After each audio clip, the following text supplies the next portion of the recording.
Hello, everybody. Well, what the hell is that hat, Cal? Ah, gotcha. Nisi made this for me. It's nice, but it wasn't what I was expecting. It's never what nobody expects the Nisi Inquisition. The Inquisition. So, hello, everybody. Welcome to Dork Tales. This is Dragonlance, Shadow of the Dragonqueen. How to Run Chapter 7, Part 1. I'm your Dungeon Master Kelly, using he and him. And, folks, tonight we are a player down in our end game because Chris is off at a wedding. Eventually, he got there. And he will definitely rant about flying with an infant later, next week when he's back. But we are going to be heading into game again next week. But tonight we're doing a how to run because the first half of this chapter and the second half of this chapter are vastly disconnected. And I thought it would be a good way to kind of give a little starter how to for the middle bit here. So tonight we're going to be covering how we ran and how we would adjust or change things that are in chapter 7 of Shadow of the Dragonqueen, The Siege of Calaman, which is going to start basically the moment the characters get back to Calaman and go until they step onto the Death Star. I mean, Citadel. But before we do that, let's go ahead and introduce everybody so you know who's talking, starting with Christine. Hello, I'm Christine. I use she, her pronouns. I'm Lady Liliana in the chat.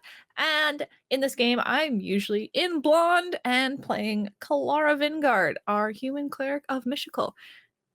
And congratulations, Random, on being a mod. Oh yeah, congratulations on Random Equinox joining the mod squad. Woohoo! All right, over to Chris. Sounds of screaming at WestJet. Okay, good.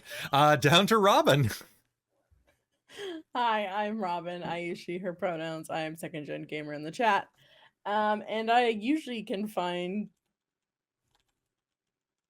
you can usually find me, there we go, in that slightly coppery auburn wig and being a very mischievous little kender, swashbuckling rogue, Rizira Moonbrush. But tonight I am just Robin, which is good because I've not slept well in 3 days and my brain is it's kaput. Kaput. All right, over to Cal. Hello, my name is Cal. I'm Neo Cal in the chat. I use he, him pronouns, and I'm excited to talk about the very chonky mid-chapter. The chunky chapter. Chunky chapter. Chunky chapter. Oh Lord, it's a coming. All right, and finally, last but not least, Jen. Hey, I'm Jen, use she, her pronouns, and normally I play Hazeal Nightgranite, our dwarven lunar sorcerer who has many spells. Many spells. Many spells. Too many spells for me, to be honest. All right, so folks, as we're getting into this, feel free to leave any questions in the chat. As well, I was a little late posting because I'm still recovering from Extra Life and am very frazzled. But I posted around on some social media sites and things like that. So if you have any questions, you can also leave them there. Or it's too late. Let's get into this. So what's everybody's opinion of this? And just to give you an idea of it, do you want me to ask your opinions first, or should I give kind of an outline of what happened in the chapter? I was gonna say, could you just do a little recap? It has been a couple months. Second thing, Always please. need a recap. All right. Yeah, always a recap. All right, so this chapter is the final chapter of the game. There is no chapter 8 in this book. It is literally just the rest of the book is like 30, it's actually something like 20 pages. That's not terrible. Like 20 some pages of hardcore, thick plot. And that covers the hasty retreat from the City of Lost Names, which begins with Calaman surviving soldiers camping on the bluff, you meeting with them, going to the coast, and then returning home. So I guess it's slightly before Calaman, but like basically from the moment you leave the City of Lost Names to the moment that you get back to the Citadel. So a reminder, what happened is you met up with the surviving Calaman soldiers. You travel back to Calaman. You did it a different way than they expect. You make reports. You prepare for things, you rebuke all of the people who are first testing the defenses of Calaman, and then are assaulting over the night to try to wear those defenses down. Then you have to meet up with Clystron and the Dragonels. Then you fly to the Citadel and have a big dogfight. So those are the main beats that we're covering. So We started off, so the way that the book assumes things is that you beat a hasty retreat, you watch the Flying Citadel, and if you watch it for like 10 minutes, you can see that they're having to stalk it, so it's going to be a couple days of lead time. From there, you meet with Derek. Derek gives you basically the plot, and then make it to the coast, which takes 5 days for some reason. And that's dumb, in my opinion, because if you did all of the other things, the book should really put in there, by the way, if you have Habakkuk's Blessing and other stuff, it takes you like, you can probably order a pizza and beat it to the coast if you have all of those bonuses, you know? Like the pizza might be that free. Sounds about right. That sounds about right. They also say that you can rescue some Dragonel, but they have nothing about you guys taking the shortcut to get back, whether or not you have like teleportation circles or anything like that set up. So in our case, what you all did was you rescued some Wasteland Dragonels and you talked to Clystron and were like, we're going to take some Dragonels back. I saw no reason to make you take a boat back with everybody. It seemed like a really slowing down of the plot. And as we made it back to Calaman, you do the report, you go and make reports to all of them, and they assume that Lord Baccharis, the Elder, demands it assumes that he's still a dickhead, basically. And you guys had that nice roleplay scene with him, so he was a little softened, still kind of bossy because that was his character. You ask a bunch of questions and then they give you a bunch of quiet time. And this is where I had problems with the module because you did skip ahead. So you no longer had to say, wait 5 days. And so I had to play around with the timelines of like them getting back and like the troops making it back in okay time. Or starting, actually, did the troops ever make it back? They're still on their way back, I guess, aren't they? I think so. Oh, good. Well, they're going to be like the Riders of Gondor. Basically, Yeah. that's what I was having them do. Sorry, it's been like 2 months since I started running this part of the chapter. You did think about that. I did think about it. I was like, I guess they have enough defenses inside of the city, but it's pretty tight, which is why you guys have to keep doing things. So you meet with Marshal Vendry, then you have the Day of Dread, where I kind of juggled it around a bit so that like the Day of Dread's like all of the little things like this guy is like collecting pets that have been abandoned and so on, right? Then there's Trouble at the Gates, which is where a bunch of refugees are like, let us in. And then, you know, the good commanders are like, nah. Right? Then there's a Strange Rider where the riders show up and there is, I say that like it's basically it's where the Dragonel shows up and Derek and Clystron show up and they're like, hey, here's the deal. We're an advance force. Then you prepare for the counterattack. Then the Night of Terror is as dusk approaches and all of the attacks happen. And the way that they have it is you can have as many of these night encounters as possible. There are 4 of them. There was testing of the defenses where 4 Dragon Army Dragonels carry 8 Bozak Draconians and airdrop them along the walls, and you have to protect. I didn't love that one. So I actually cut that from my plot. I used the High Master's message, which is where she drops a lesser Death Dragon on you. I made it 2 Death Dragons because this module's not hard enough, in my opinion. Then there's the scene with Lord Baccharis defecting. And then there is concluding the night. Now, once the night's concluded, you get your long rest, and then the actual battle begins. The scene with Baccharis defecting that we just stopped. Oh my god. So Yeah.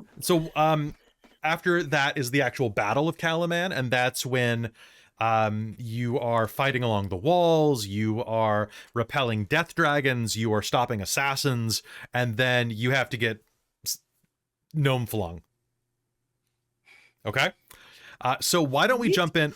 So let's talk about the start of this up to the Night of Dread, and then we'll keep going. So what about those sections worked for you guys? What did you think were kind of boring? And I'll start for us, and what was boring, or yeah, what worked, what was good, what would you rather have had happen? Like Personally, Mm, I think that there are too many bullshit side plots that are mostly just fight a couple draconians on the wall because we need a little bit of combat. I mean, if you take them out, we're not necessarily aware of them, but yeah, I could see how they might throw some of those in. Okay. No, Um, like I can see why they would be part of the module, but I'm fine with us not having done them because I agree with you and there's too many. I just don't know what they are because we didn't do them. That's fair. There are mhm. so I left in the bit where you can rescue the Wasteland Dragonel. What was his name? Rebel?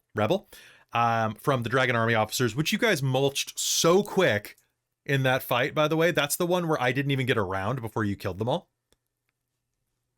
Oh, that one. Yeah. So then on your way back, so what did you guys think about basically meeting up with the army, seeing all of the dead Calaman soldiers, and then returning to Calaman? Was giving you all Dragonels the right thing to do? Should I have made you take the boat and then be on this empty boat with just you guys and a few sailors, so that like the impact of having lost that many troops, and so much so that you have a spare boat for the convoy, was better felt? Well, so no, my quick answer is no.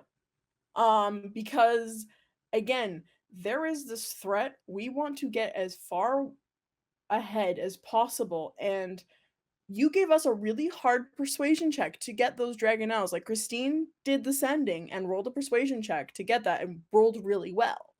So it was something that I think Oh, that was it was too. earned. It was earned to give that. You didn't take any weight away because we were feeling the pressure of the moment of more people are going to die if we don't give preparation. So I don't think you should have, because I think that would have been potentially a moment where it doesn't feel like where the term railroading could be applied potentially if like you didn't give Yeah. us an option of all the interactions we've had, because we are a good party that is nice and help people. I think it was a good opportunity that you gave us that option, I and it feel worked because like we rolled well. the boat could have been fine, but the trick with it would have been that you would have had to narrate it and not let us role play, because that would have been too much, I think, of a period of, oh god, this is taking forever, what do we do? And just it would break the tension. I feel like because all you can do is just sit there and wait at that point. So like I feel like there would have been no real value to playing through it. It probably would have been fine if you wanted to do one of your like narrative little stories that you do for like say werewolf and stuff like that, to describe what happens, having maybe talked to us during the week to figure out what sorts of things would you be thinking about, what sorts of things would you be talking about, what sort of sense would your character be feeling emotionally with this, what's their urgency, and then just done a descriptive. But I don't think we should have played through it, because I feel like that would be one of those midpoint climax and momentum breaking moments that always seem to occur around the midpoint of the module. Yeah, fair. I gotta say, this module's tighter than most WotC modules. Like there have been very few stretches where I've been like, this is kind of boring. Honestly, the worst part of Dragonlance so far has just been the hex crawl, and even that was okay. Well, because you fixed it, or at least I fixed it. Yeah, I fixed it, but like it could have been way worse, right? For sure. And I think it depends also on how you're playing this. So we're playing this narratively and as a show. Yeah. So it doesn't work in that context. Yeah. But if you're using it in an actual tabletop campaign and you're trying to like kind of put that timing in, because it is a distance you're covering, you do not have instantaneous transportation. And if you're trying to show the stress of, oh god, trying to keep ahead of the city and get back in time to warn and prep and want to stretch the game out a little, you can do that, but I think you need to emphasize the stress of it every session then. So somewhere between a hex crawl and the last 2 seasons of Game of Thrones. You want the pacing somewhere between those two. So instead of Yes. teleporting from the bottom to the top, you It just kind of depends on what Yeah. you're trying to do with There- it. Yeah, there's the driving stress of war, right? I think I've mentioned this before. To suddenly hit that wall of, oh, now you're in a hex crawl. You're moving very slow because you got lots of places or a long way to go and lots of time to travel there, and it doesn't feel real. Like it feels real and also not real. And for a Yeah. show, it just doesn't work. Mhm. Yeah, But also, we want the fast travel option because we've unlocked You've done unlocked the beginning Calaman. bit where we've unlocked Calaman. Yeah, that's true. Yeah. We But walked unfortunately, the long way. And the come fast back. travel marker is outside of Calaman, so to get to the castle, you have to go all the way up through the market. You have to go through the keep. So annoying. I hate that checkpoint um, so much. I hate it I will so much say- in Witcher. I will say that in terms of the boat, the only way I could really see running it is basically as Christine said, but maybe add a short little role play bit of just us being on the boat and like our first thoughts and interactions when we're there, and then narrate the rest of it. Because yeah, you do not That's want to true. run that boat I- scene, that whole I thing. like so we kind of did that as well on your first night back in your safe space, where you're all just sitting there going, we're gonna die tomorrow. Right? Or whenever. I liked that. Yeah. It was a really yeah. good roleplay scene. Mm-hmm. But I actually want to talk about that next, but just to put a bow on the like riding the Dragonlance thing. It's 2 things. Logistically, they're like, well, we can't take a whole boat for like 5 people. It's supposed to have like 100 people on it. Yeah, it's like prom. You So get a there's limo. that realistic, and yeah, we get our own limo. But then the other side is like, let your players use the things they never get to use. Like, let the person speak with animals. Like, it felt nice that actually being able to speak with the animals and bargaining with the Dragonelles. But also my DM mind was like, hey, let's also help Kelly just move things back to Well, because to a lot of it's Calaman? extraneous, right? And like if you're playing a Yeah. table game, and as Christine was saying before, this is very narrative. So we're leaning into that versus like the table game mentality where you're meeting every week. You've got like a 5 or 6 hour session potentially. You've got time for a couple of extra little combats while you're and you don't eating. care how long it goes. Yeah, right. You've got pizza coming, whatever. So like that's one And thing. I will say some people really like that part of gaming, and that's totally fine if that's their Yeah. jam.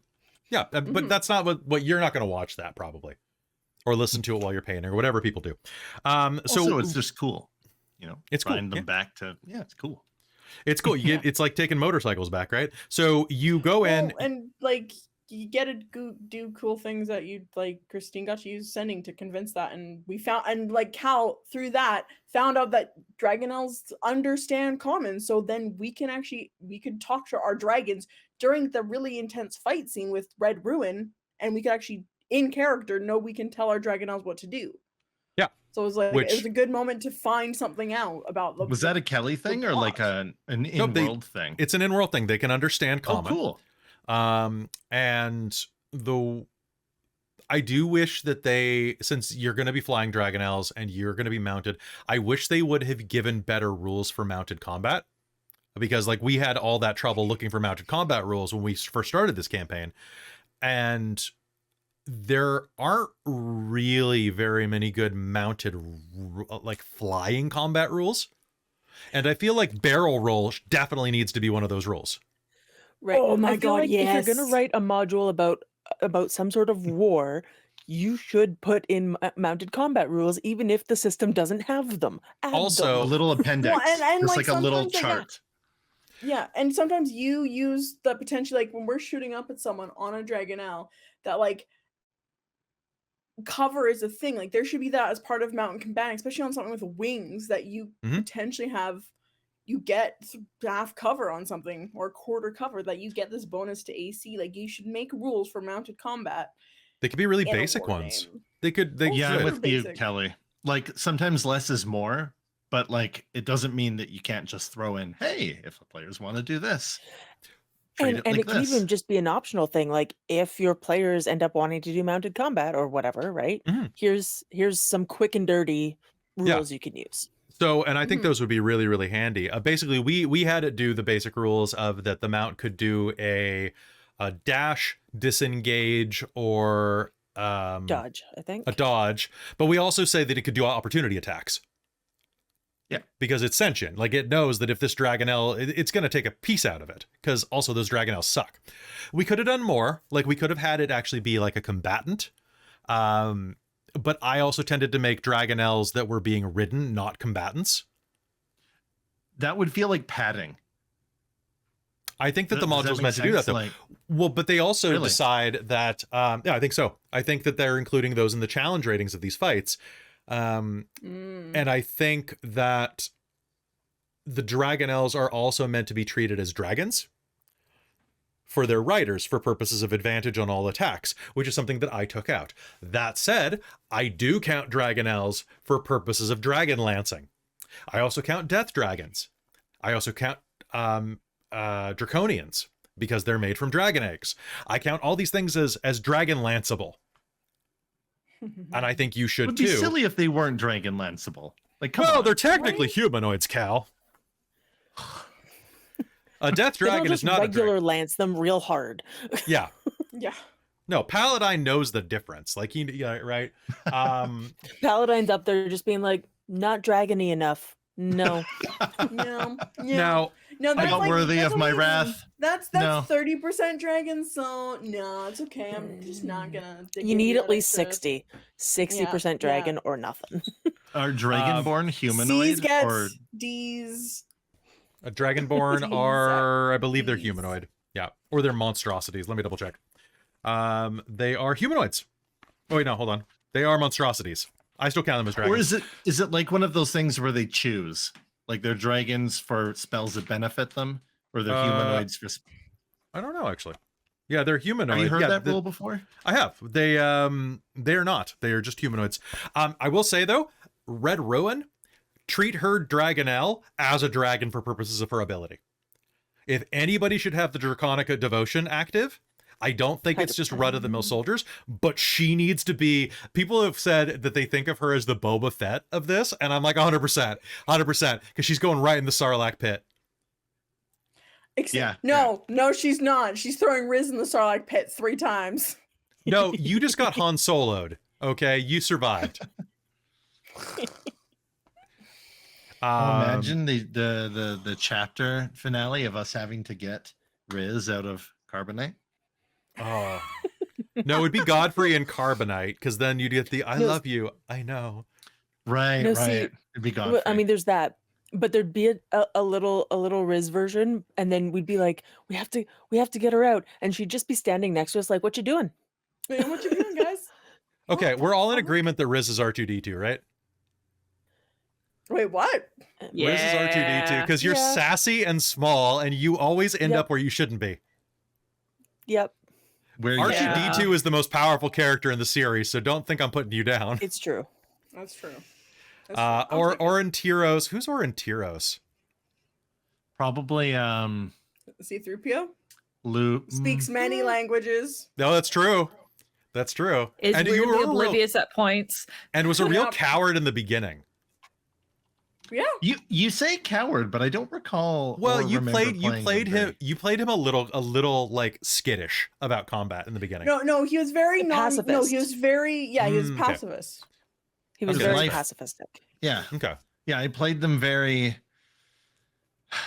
There's got to be a better way, is what I was going. Yeah, and for. you didn't want to kill, you didn't want to needlessly take life, which I think actually rubbed off on like some of the other party members, which is good, but you also got more combative because it's fucking war. So you kind of eventually have to be like, okay, have to Yeah, I Mhm. like that. I you did can't that. be take passive. some life. I really enjoyed the arc for Yeah. Aurontiros for that. Thanks. I think Yeah. Aurontiros' arc has been really multifaceted.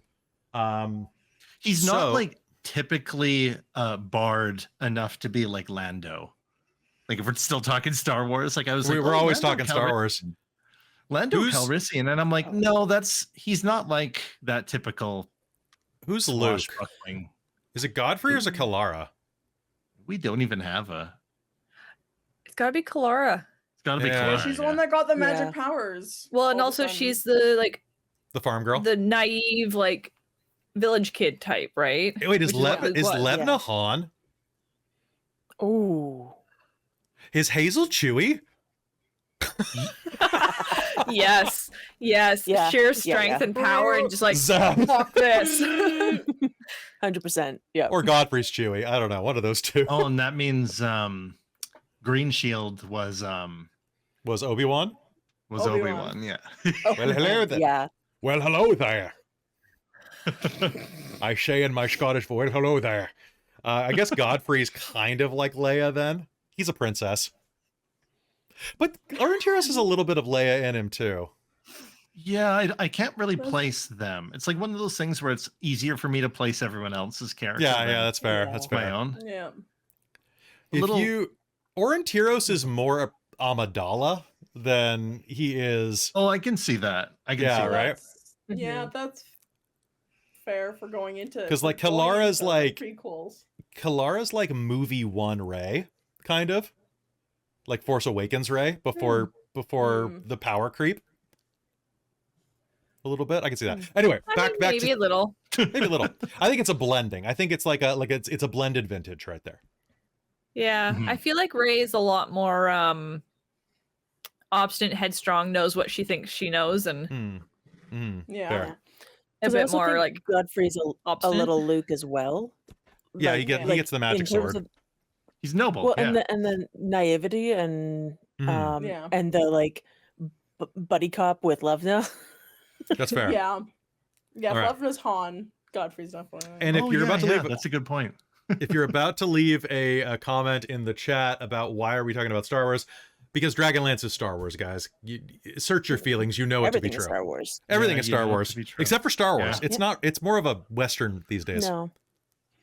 Not bad. Everything That's- is Star Wars except for Star That's Wars. Star Wars. Yeah. Star Trek is I more could- I Star could make Warsy people than. really mad. I could make people really Star mad and Trek go, is everything is Star becoming- Wars except Star Wars. Star Wars is Star Trek. Oh, But Star Trek is Star Wars. Yeah, I'm with Kelly. but Yeah. is Star Wars Harwar? Star Wars. I do Need more. not regret stealing Kylo Ren. I'm sorry. Kylo Ren is the best part of the sequel trilogy. He wasn't used as well as he could have been, but that concept of the inverted Luke Skywalker is just Oh, it was great. mwah. It could have been so, and also Adam Driver's the goat. Yeah, Yeah. thank you. The Yeah. chest man. That was So many the friends fucking that I watched that with fridge. right when it came out, they hated him. He was great. I was like, how dare you? And he actually looks like he could be Harrison Ford's and Carrie Fisher's kid. Like, you know it's- what? I see it. Right? Have you I see seen the it. picture of It's in them the as a eyes and family? the nose. Yeah, because Harrison Ford has a big nose. Yeah. Mhm. He's a handsome man, but his nose is big as hell. And like, anyway, enough about that. So the return to Calaman. So I had to compress time on this one because you guys got like a several day lead on them. And I didn't want you just kind of like sitting around doing nothing for several days, right? We had a comment a little bit ago that there was that seemed like there could be more to bolster Calaman's defenses. Personally, seeing how many of their troops had been sent north and that it was just the 6 of you returning, I don't see how much more could be done. Yeah. What would we And- do other than like go out into the forest and forage like wooden stuff for building more catapults and things like that? Like yeah, there's well, and you have to remember that this is a city in a place where dragons have not been seen and war like this has not happened for many, many, many years. They don't have the forces set up. They don't have the people trained.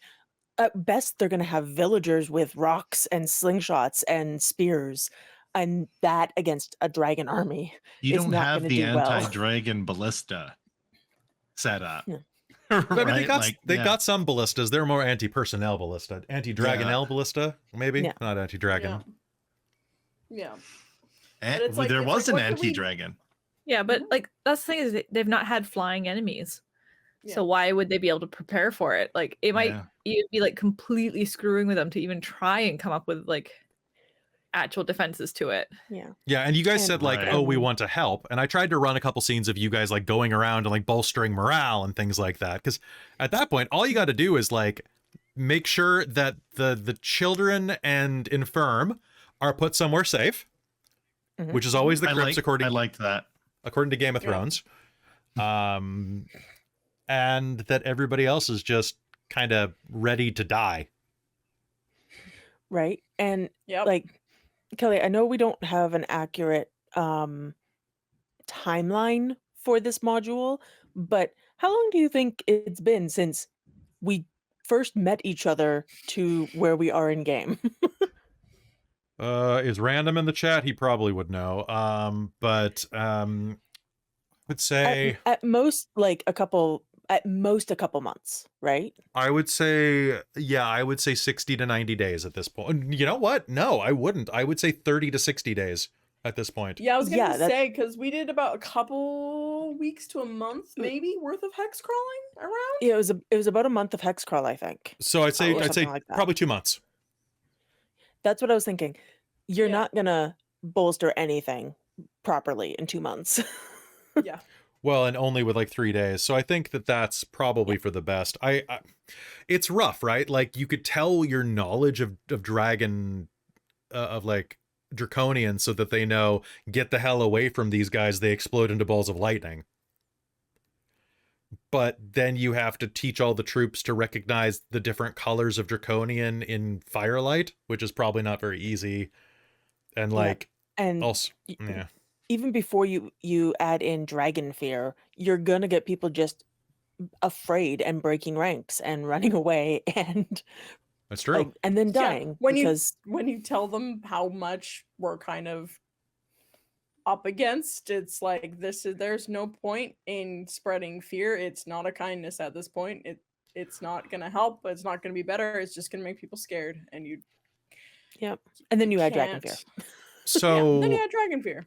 So there's all this stuff about planning the counterattack. So they do actually have it here, where they kind of like dare make some suggestions on how to actually infiltrate the Citadel. I thought it was great that you guys just went, okay, fair enough, right? Because that made my life way easier than trying to come up with all sorts of weird plans that I'm like, I guess that could work or something like that. So thanks for being on top of that.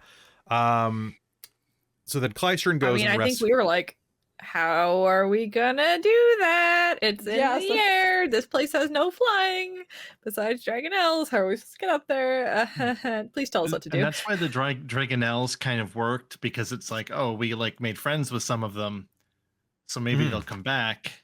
And then there was that guide, the scout, and he always he's like a Clystern, yeah. wrangler. Yeah. He's great, yeah. And oh yeah, back to that point, he's supposed to make you go through the Northern Wastes faster. So like that whole 5-day trip is halved by Habakkuk, the blessing of Habakkuk. And then it's halved he again. halves it again. So 5 days becoming like one. Yeah, Yeah. 1.5 or something. Yeah. Yeah. So the thing about him as well. So that was the one thing I will say. If you use the Dragonelle excuse, make sure the Dragonelles fly off afterwards, or else the whole thing with Clystern and the Dragonelles and the Gnome flinger needs to be cut, because you already have the Dragonelles there. So if you're going to use that, make sure you have like some alternative solution for that. Another good one is that the Dragonelles drop you off, but then they refuse to be stabled and have to do free hunting. And then you can see that they get pinned down by these dragon wormlings, and then you have to go rescue them. That would be another good one. Oh. So I feel like actually, Yeah. Or now like that I I said- was just thinking that like, oh well, maybe they went hunting, or Mhm. and this enemy amount was very good at being sneaky. Like, Yeah. and they were able to get close enough that they got cut off before like the fight Mhm. starts. And or captured not in the city. entirely, and you have to go rescue them, right? yeah. Or it's a trap, or so. Like I think that actually, now that we say that out loud, I think that actually would have been a better plot, and I should have gone with that than just the whole like, oh, all right, time to the Gnome flinger. Bringing back the Gnome flinger, that was Chekhov's Gnome flinger. We introduced it in Act 1, and there was another one. I could have set that up a bit better. And I have to just say, Hmm. Hazel's arc from not wanting to go on the gnome flinger to flying on a dragon now. Yeah, was great. So good. So good. Does anybody have anything else about the initial stuff up to the Night of Terror? So the Night of Terror, of course, being so let's actually talk about the Night of Terror. So the Night of Terror is where you have the 4 night encounters. The first is the 6-pack Capac Draconian, scale the walls and attack a group of soldiers. I cut that. 3 Calaman soldiers turn on their commander, and in truth are 4 Civac Draconians using Shape Theft. I ran that one for you. Right? Then I like that one because that made us really suspicious of everything. And I like that we did come up with like, okay, we're gonna mark people on the heads once we've confirmed it's them. Mm-hmm. Yeah, that was great. And you just darting out to like mark people Just on the like- head. Okay. All right, I think you're you. You're an important person. I was so excited for the High Master's message where they drop a lesser death dragon from orbit on you. Can we talk about that for a minute? So the idea is because of the crash landing, it starts with less hit points, right? And fights to the death. And I want to say that for one, I did take a liberty with that because Christine, your method of using dispel good and evil or evil and good was beautiful.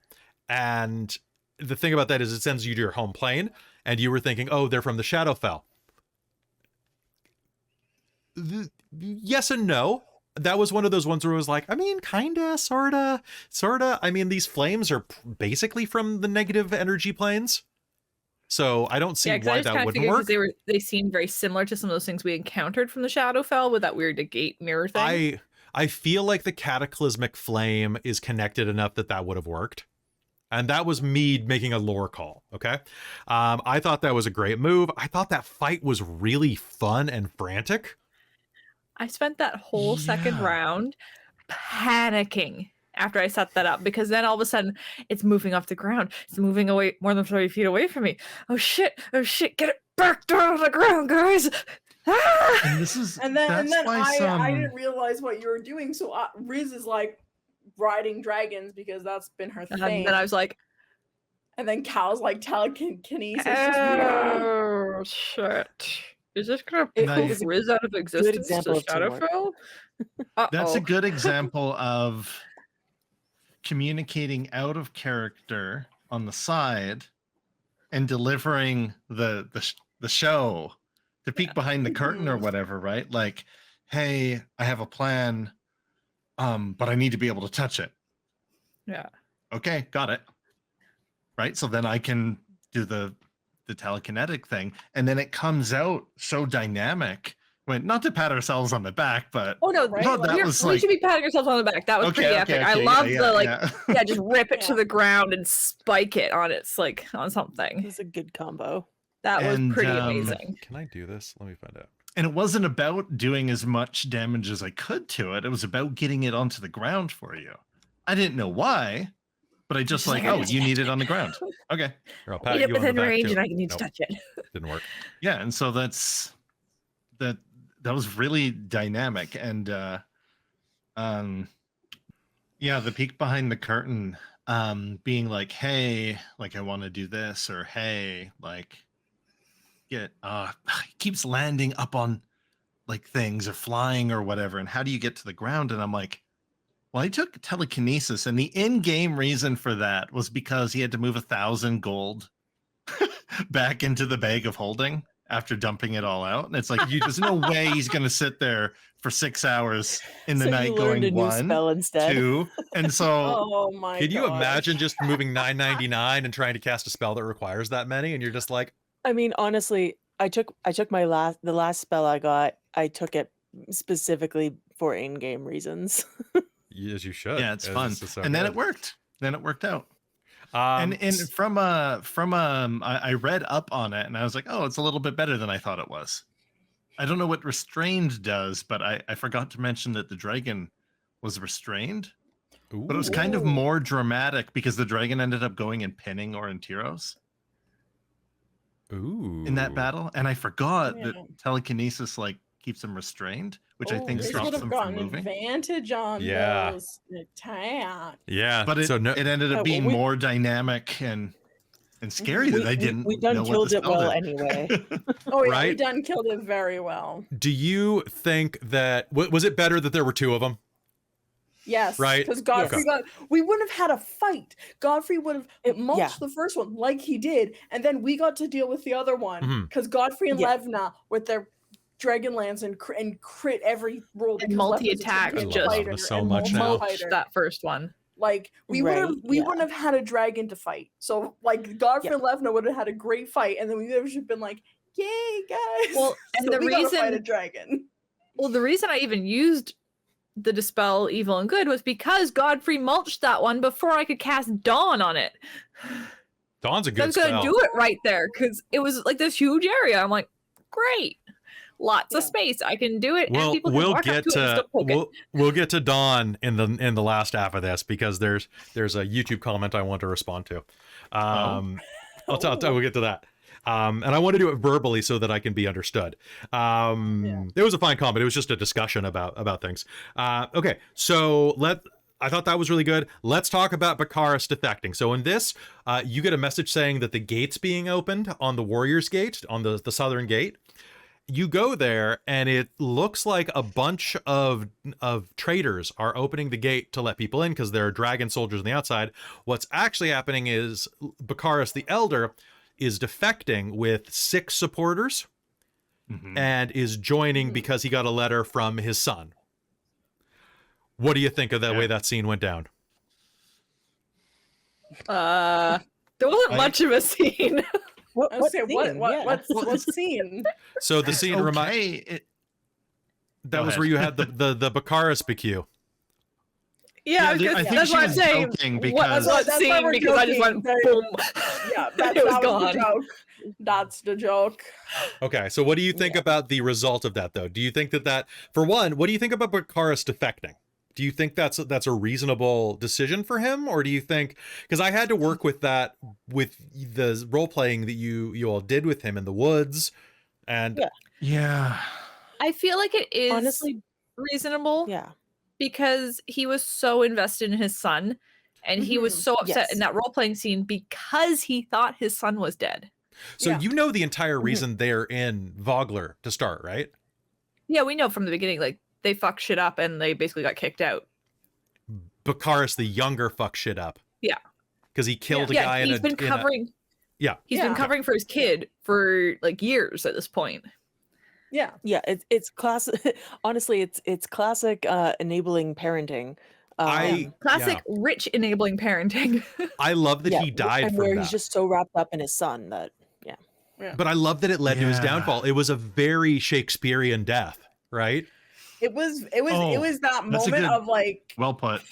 Yeah. it was very heart-wrenching as like a oh shit, like you're a bad person for doing this and defecting, but like you also were allowed yourself to be manipulated by your kid, and you were doing this for your kid, so like you were being kind of like, it was that like, oh fuck, you're kind of being like, you're being your paternal instinct, but also you're an asshole, and so it's just very much this mix of emotion of like, There's oh, two fuck. sides to it too. Like there could also be there's no way that Calaman can win. So Mhm. I'm going to try to get as many people to defect as possible. Like that might actually be like from some people's perspective, the good guy thing. Like if there's like a Death Star coming and you have Yeah. undead dragons and you have like a bunch of gnomes and the unfit people that didn't go to the Northern Wastes, and the Northern Wastes people aren't back yet, Yeah. maybe getting everybody and being like, hey, yeah, if we defect, at least like maybe they won't kill our families is kind of Yeah, but if you can't beat them, might as well join them for survival. Yeah, that's an interesting take on that. So and I really liked how like quick and merciless that scene ended up going instead of a huge battle, right? But it would have been interesting to have a conversation back and forth with them, even if in the hit like dying throes, right? Like he's gonna die in 60 seconds. He's reached, you've taken him down or whatever to hear his last thoughts. So maybe there's that. I mean, he But did also get his just final stopping them line. from opening the gate. Yeah, that's true. Yeah. Also, I think And finding the letter. Yeah, I think finding the letter. The letter is immune to fire for some reason. I don't know Nice. why. It just is. It was in Lucky. a leather tube with like a Mhm. type of fire retardant like It oil was. around it. Because leather Yeah. doesn't burn. This is science. Yep. Science. It's science. It's science. Leather doesn't burn. This type of leather. Or at the very it- least, I mean, maybe the Dragon fire leather. damage singed it, but also half the damage was radiant. Yeah. That's Maybe true. that The just radiant affects damage people. is really good at putting out the fire damage. Maybe that It just does. affects like flesh type people. Hold a versus, flashlight up to like, a piece of paper. Inanimate stuff. It doesn't catch on fire. Okay, Also, so then we got that. You're right. Then we had that outfall afterwards of being like, okay, we kind of just did a big murder. First time yeah, killing things that And- were and- very much human. and you and Riz bonded because Besides, of like, that. yeah. Clear bandits. Like, that's the thing, is not having that, because I think Kelara has killed human before, but it was like the bandit types who were really like the gross, taunting, they're gonna destroy you if they get a hold of you type Those thing. are in those Red Dragon Army awful like, ways. soldiers. Yeah. And everything else has been like Dragonelle based. Yeah, Dragonelle or Draconian, and they don't count. Yeah, they like lick their sword and they're like, I'm going to enjoy skewering you. And then they're like, oh, Yeah, why was like that? that. Why did I lick the poison sword? All right. Wait, I forgot they do extra fire damage. Hot. Hot. So let's talk about the Battle of Kalaman. So the Battle of Kalaman is the section of the chapter that covers the ballista breakers, so the Civacs that charge in and they try to break the ballistas. It covers the Daring Riders, which is 3 Dragonelles who they fly over and start like alchemist firing buildings.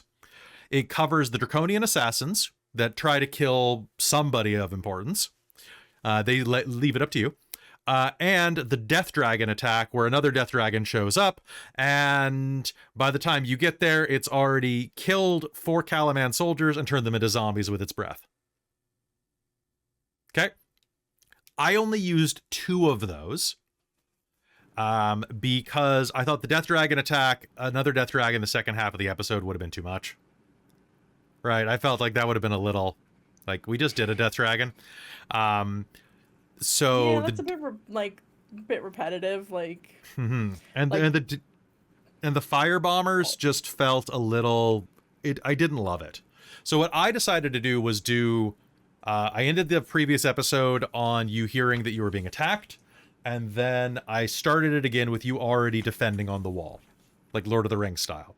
Yeah. And then had it immediately jump into the assassination attempt where it was nearby enough that you could intervene, which almost succeeded. So close. So what did you think of that section? So that goes all the way up to you guys going, ah, yes, the Dragonelles, we must get to them. Was there any notes on that? Wall. Because I cut 2 of them because I thought it was going to be too much extra combat, where it was just like, this is just getting repetitive. That was a good amount. well, to move it it along. was a good amount. We were also like, I remember it was. I think Christine was feeling under weather, and my hips were killing me, so I was not wanting a super long game anyway because I was. Just, Yeah, you were. A lot the game of ended- pain, so I didn't want to be. So Yeah, I was. think fine I with was you in a cutting fair amount stuff. of pain that day as well. Because you keep hurting Yeah, yourselves. I think it was one of those. Yeah, it was one of those games we were running short. But I think it was a good amount of combat because it gave the flavor of what that big of a fight in that chaotic of a situation would be without just being like a grind. Yeah. Hmm. Because you can only do so much Yeah. before it's just like, oh god, not another. And Yeah, like I run I in- think if you're trying to run it as like a low, like to make the module harder, because you're weaning down on our hit points or spell slots to heal, like that is, I guess, an argument for running those encounters as well. Is that if you want to make it go into hard mode, is making us low on hit points and then having to heal or take short rests or anything like that. Like that would be the only argue I would say to have those encounters, but otherwise it's just gonna feel like we know what we want. It's right there. Let us get and start our trench run. I want to do the trench.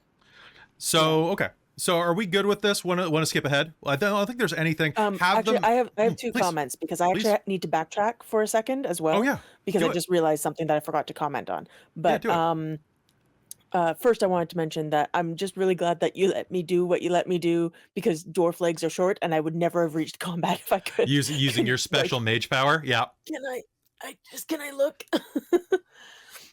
So I really appreciate that. And it would, otherwise I would have just spent that combat being like, well, best of luck. You know what? I'm gonna fireball them just for shits.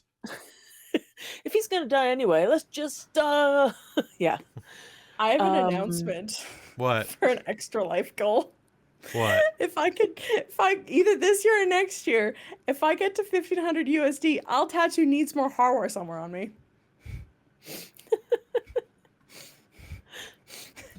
Doesn't have to be a very visible place. I just blue screened mentally. What the hell? Yep. I just saw the Nastroger was like, what does your forearm tattoo say? And someone said needs more hardware. I'm like, I'll get the tattooed for an extra life goal. Lols. Speaking of extra life goals, I did make mine, so I made a consultation to get my hair dyed this Friday. I mean, consultation on Friday to get my hair dyed when we can book the time for it. But yeah. Before we wrap tonight, remind me. Yeah, please. I was gonna say before we wrap tonight, remind me to announce the extra life thing that we're talking about. Yeah. But Jen, keep going. The thing I wanted to backtrack to was the game I had to be away for, the Calaman game. Which then coming back and having that scene with, Black Robe. I never remember her name because I don't care. Yeah, you really don't care. I, as Hazeal, do not care what her name is. All that, yeah. That whole scene was just, I loved it. It was good because you went into that, you're like, what have I been doing? I'm like, I don't know. Yeah, fair, yeah. That was a great scene, and then just Aurontiros just kind of like, do. Hey, what's going on here, guys? How's it going? That scene was real good. How did you get in my house? I don't know. You finally made it to the Tower of High Sorcery, and then I thought that was another great character moment for you as well, Hazeal, because you finally made it to the Towers of High Sorcery, and then immediately just were like, fuck you guys, and left. And I'm like, right? Red robe gonna red robe. It felt so like slimy and cowardly and sus. She's a black robe. Was just like, yeah, right. So she was just kind of like, yes, I made the right decision by being a red robe and not a black robe. Bye-bye. Well, you can't leave. I'll have you know that I've teleported. How did you get in here? I'm an elf. Yeah. Can't keep out elves. Time to go. I've been on that shelf the whole time. Watching. No. Waiting. Oh, no. But yeah, commiserating. I love that whole thing. And getting to vent some of Hazel's frustration was just like, nice. It was great. It was so yeah, if you have the assassins show up, have them show up in a really dramatic fashion. Have fun with it. I would not run all 4 of these. I'd run 2, maybe 3 if you're really pushing it. If your characters have ways to go put out fires, the Daring Riders one is a good one, but otherwise it's a firebombing run. That might not be fun for ground soldiers. But if you have wizards or clerics that have like Create Water or Gust or things like that, you could have fun with that. So tailor it to your party is my opinion. All right, let's do it. So Dragonel reinforcements. So from there, I was like, oh, hey, you see at the top of Calaman Keep, there is there's a gnome flinger. Gnome flinger. So originally the gnome flinger is like at the, where is it? It's at, you have was where we did one. Yeah, you have to, so it's at the southwest city wall, and you have to kind of fight your way to it. Yeah. Calaman Keep just seemed better, you know, as a better location. Also, where would you put a gnome flinger up? You put it on the top of the tall thing. So, Yeah, of course. so going to that was great. That was wonderful with you doing that. This is also where I changed the plot because Ness does not show up to help, but you had so much invested and you asked for her so many times that I gave Kelara a chance to roll a persuasion roll, and she got like a 25 or 28 or 30 or some stupid number. And I'm like, all right, fine. I'll leave the egg and babysitting for a day. I'll leave it with Lavender. Oh, look. Leave it with the Pokemon daycare and just go on your way. Yeah, exactly. It's Hello. fine. Riz will want to do it at some point. It'll She'll do it hatch at by the some time she point. gets back. It's me, Nurse Joy. Oh my gosh. Nice to meet you. My name is Joy Lavender. We didn't find out his first name, so it could be. It could be Joy. Lavender. Yeah, could it be- be Joy. I was a nurse Amazing. before I took LSD. And now I have magic. Okay. There you go. That's Jen, are you okay? I'm fine. Doesn't sound fine. Doesn't sound fine. The wheezing coming out of my lungs means I'm fine. If you Okay, well, if it's you your breathing, so that's good. if you end I've got an idea. So Robin, we could hold on. I got an idea for something. But this is the portion where you were flung in, and then you went to the Hawker's Grove fight. The Hawker's Grove fight is where you land and then have to fight the Dragonlings, the Wormlings, of which there are 4 of them, to get to the Dragonelles. So, what did you guys think of that fight?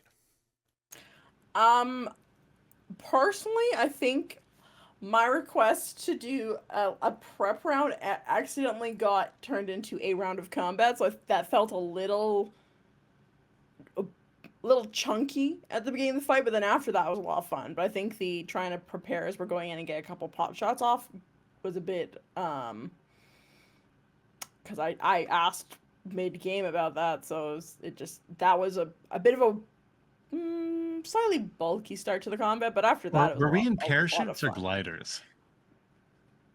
It would have been cool to spread out and like choose where to land or have it randomized Yeah. We based got on your. flung, so we essentially had to like then acrobatics? parachute down, I think. Yeah. Is Yeah, it I gliders think- or parachutes? I can't. I think it's parachute. It's It's know What's it's the you picture? they're not parachutes. They are nary crashes. Yeah, that. So nary But isn't that crashes. basically like a parachute. So what Da Vinci monstrosity are we gonna? Oh, It's a Yeah, it's so a it's a steel. parachute. It's a parachute. It's a parachute with many balloons. It's basically the Yes. up Yes. parachute.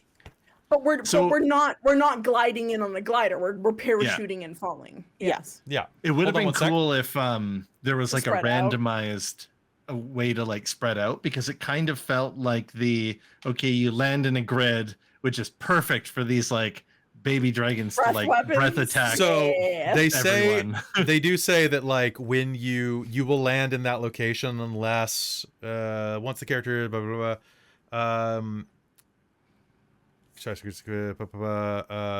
consider rolling when a red dragon is slain. I didn't do that because we were in a rush. Now lurk in the smoke. They fight until wounded with the Dragonlance are reduced to 10 hit points. Unless the character is prepared another strategy, they begin this encounter adjacent to the tree stump at the southeast of the map. So that's kind of what I assumed that you guys were like landing, but that wasn't quite the same thing. So I think that was a little bit of like miscommunication there, because Okay. that's what I was trying to do by asking about a round And- to prep, was like to try and steer, make a roll Yeah. to do the steering thing, and then it just turned into like a round of combat. I was like, okay, that's not quite what I meant, but I didn't want to like derail the whole combat. But And yes, that I whole think- most thing of was us were either clunky, but in it pain wasn't- or exhausted and wasn't trying to anybody's rush to fault. the end of game.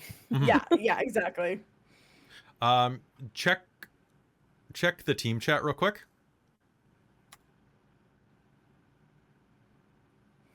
Okay, I'll do that. Yeah. So I figured out a potential tattoo for the needs more Harwar. Yeah, All right. We could also put it in Mordor. that's true. Dun dun dun dun dun But dun. yes, I'll get Dun, that if I dun, get to dun. Okay, a so detail. how did everybody enjoy that fight beyond the landing portion and all of the breath weapons? I kind of enjoyed it, but Oh yeah, it was fun. All the breath weapons and the like fighting dragons was like, again, it's kind of fun to actually fight dragons, not dragonels or draconians. Right. I was like, cool, we're actually fighting dragons in this. now this is where the YouTube comment that I got came up, and it was there was a comment saying that the person didn't think that, Christine, you used when all of the smoke got kicked up and there was like an obscured vision to everybody, you would cast Dawn, which was causing a shit ton of radiant damage on a huge area. And the comment said that they didn't think that your use of thaumaturgy to trick the Dragonel into going further into the light would have worked. Yeah. And for one, I thought that was great. And what I want to do is, anybody who watched that scene, basically what happened, there's a big circle of light, and this dragonling was like kind of near the edge, and Kelara blinded by that, and Kelara used thaumaturgy to make it sound like something was moving further in, like basically that prey was going behind it. Well, and that one, I think what it was that it wasn't out of the area yet, but it was going to be, because they were all coming out and attacking us, and it couldn't actually reach the edge of it, I think, by the end of the turn, so it was kind of inside of it still. So, and you because wanted I wanted it to lure- go the wrong way, thinking Yeah. it was chasing somebody, trying to get past it and away from it. So I was just wanting footsteps type thing. Yeah. Feel of something, like give that sense of sound to go, they're going that way. Right. Type thing. And the comment was that it wouldn't work because dragon wormlings have blind sight and they're too smart. Now, with that, I did want to say that, I mean, we've already talked this out in comments, it's fine, but dragon wormlings have 10 foot of blind sight, so a sound would probably go over that, right? Number two, they only have an int of 12. Also, They're thaumaturgy. So blind sight to me is much like what snakes can do and feel the tremors in the ground and all that sort of sensory stuff to be able to see. Technically, that's tremor sense, but yeah, kind of. But all that sort of stuff combines. Thaumaturgy can make harmless tremors in the ground happen. So I could have literally made it be footsteps. True. The other thing that you did, the other factor that I really think that DMs should keep this into account. There are two barrels for this. Number one, the idea that an antagonist is too smart to fall for something. If it is your main villain, then yes, Lord Soth probably can't be tricked by the tap on your shoulder and run away technique. Okay. However, Sorry, Riz, our plan is not going to work. like the whole oh, you've got something on your shirt, bap to the nose thing, probably won't work on Lord Soth, but it will work on Bakaris. It will work on someone else that's just a common fight. And it doesn't matter how smart they are, because just because you're smart doesn't mean you're infallible.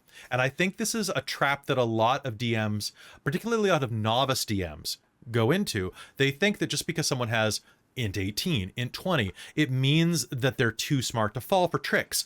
Nobody is too smart to fall for tricks like that. I've worked with many world-class PhDs.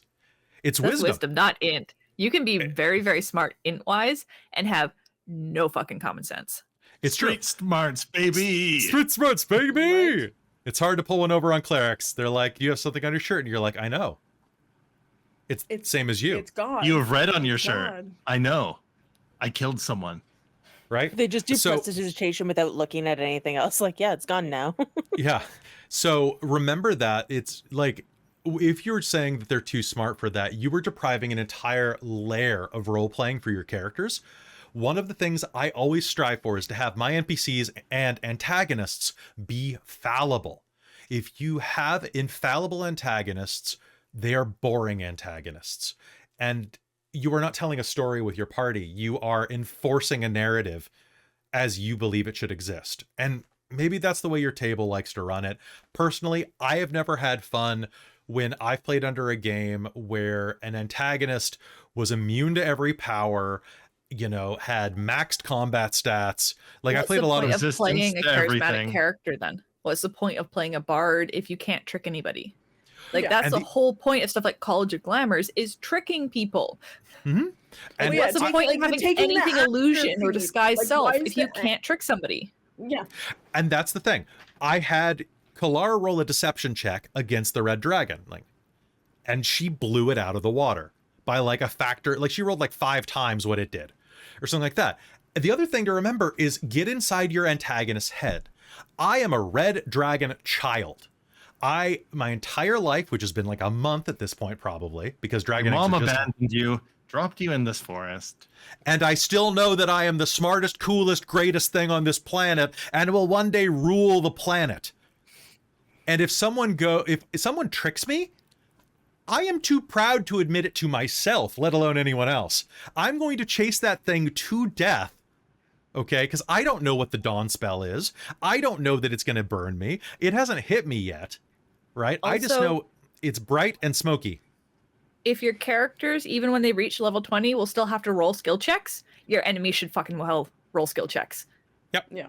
That's not fair. If we can get to like basically God mode and still have to roll for it, Yep. come on, And- the enemy has to too.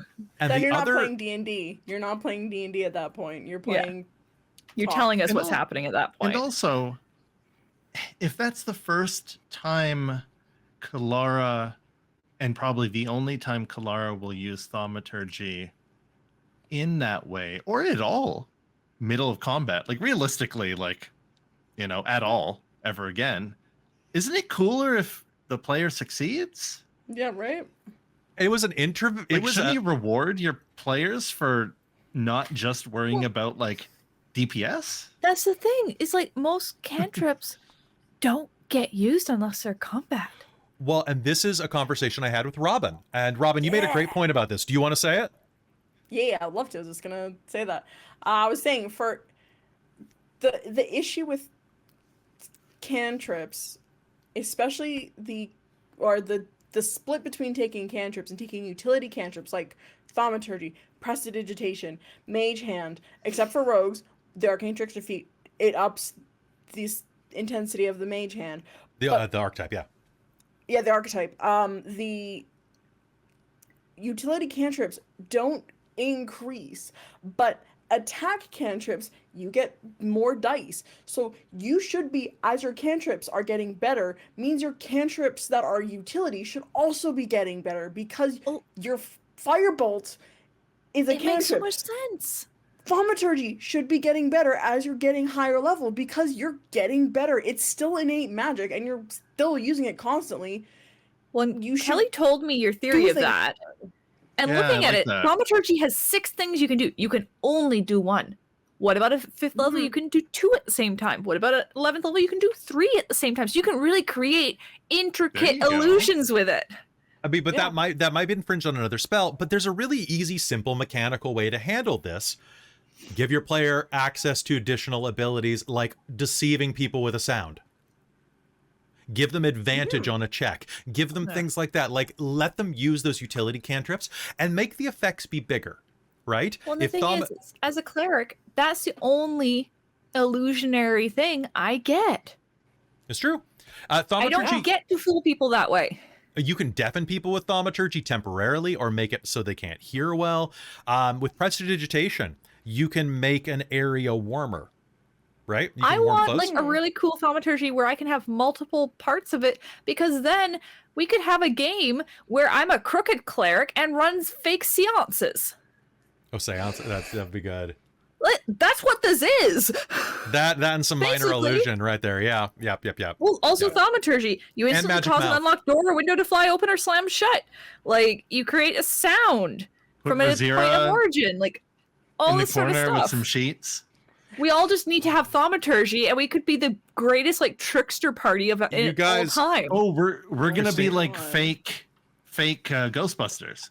Christine, Yeah. You just realized that you just suggested an idea for the game after the next homebrew, right? Well, I was actually just thinking you need to do Waterdeep Dragon Heist, and when they get the inn, instead of being an inn, it could be like a tea shop / like seance, like parlor, and you're all clerics. And you all like you're scamming everybody out of their money. It would be great. You'd make so much because people love that shit. So, was there getting back on topic for the battlefield? You're a party of rogues, but you're all clerics. Oops, all tricksters. All tricksters. Does anybody want to? Is there anything else we want to talk about with the meeting with Clystron and the assault on Hawker's Grove? So the Dragonel retrieval. I don't think No? so. I think it's probably good. All right, then let's jump ahead to the Flight of the Dragonels, which is most of the rest of this chapter. So, Flight of the Dragonels, for those who don't know, covers two things. You get on the Dragonels, you go dun dun dun dun dun dun, right? And you fly up. You have to make a stealth check, or else you attract the attention of 6 Dragon Army Dragonels that will attack you. If you have camouflaged yourselves as Dragon Army soldiers, you get advantage on this. Or you are completely ignored. Pardon me, you're completely ignored. I would say it gives you advantage. Then, regardless of what you do, you are targeted by Red Ruin and Bakaris on their Dragonels. Okay? I know you were trying to sneak on, but we needed that dogfight. I needed that dogfight emotionally. Okay? You guys get in the fight. Red Ruin's whole thing is that she tries to knock you off your Dragonels. Once again, there she is in all of her glory as the Boba Fett of this campaign. She even has the mask. So, my one regret for that fight is that because of our game, like our role playing in our campaign, having Red Ruin and Bakaris, I was more angry at Bakaris because of his dad and what he did. So, like, for me, Red Ruin was not scary. I was furious at Bakaris for that fight. That's fair. So that was my, that's my roleplay regret kind of thing. Because it was like, man, it should be scary, but I'm just fucking pissed at this asshole. And I'll attribute some of this to just my memory in general and the fact that we've been playing this game for a very long time now. But I didn't, and still don't remember who Red Ruin is. No. I was just focused on Bakaris. Yeah. Yeah. Guess what? They don't mention her at all prior to this. Yeah. Yeah. So it's Well, like, I mean, why are we... In general, I have no idea who she is. She was the scary one, the scary Dragonel rider, like the really good one, who was fighting with Bakaris, and that's literally all that she ends up being. No, I mean, okay, I guess I don't know if she's part of the module or actually part of the novels or anything. Dragonlance. Oh no, Yeah. So she's just for this, as far as I understand. Okay, cool. Then yeah, Maybe And we haven't I had no interacted interest in with her. her. I was like, who is this bitch? before. No, we haven't interacted. The greatest weakness of this module is that they expect you to feel all of these things for characters that you don't meet. The fact that you don't encounter Consaldi Fire Eyes until, like, you may have to fight her at the very end of this module, or not, who knows. But I have really, like, aside from the one letter and the fact that she has been a shadow force behind the conquering of Vogler, she doesn't matter to the story. Soth kind of does, because you've encountered him, because he's the Darth Vader. Yeah. Right? Well, he's been jockeyed as the bad guy. He's been... But they set it up so it's like, you can fight him, but you will probably lose. So you have to find this other way around it, which we'll talk about during the next How to Run, which is kind of... I feel like we shouldn't talk about this yet, but I do feel that it's kind of a letdown to be like, but I want to fight him. I want to die, you know? And I think I think you could probably do it. If you're willing to sacrifice a party member, you could probably do it. Well, and that's just it, is that it's been almost touted as like the final big fight where some of us will die. And we're going into this knowing that that's going to happen. Yes. And to suddenly be like, you're not going to be able to do it, don't even try, is like, What the fuck? no, now I want to do it more. And it's Yeah, exactly. talking about You that just other made me chick. want to prove you wrong. So Fair. fuck you module. And it talks about again, like can't even remember her name, but the shadow that presumably we may or may not run into. Already forgot her name. What was it? We got the letter from her and Oh, Consaldi Fire Eyes. Consaldi Fire Eyes. That's a really cool name, but I completely forget about her in between being like, oh right, her. Like every So, like 5 It happens seconds. at the very beginning, then there's nothing because we're doing the Northern Waste and there's no hint of her. And then we come back and it's like, oh right, this bitch. Right. So you could, I'm looking at my Lord Soth stats right now.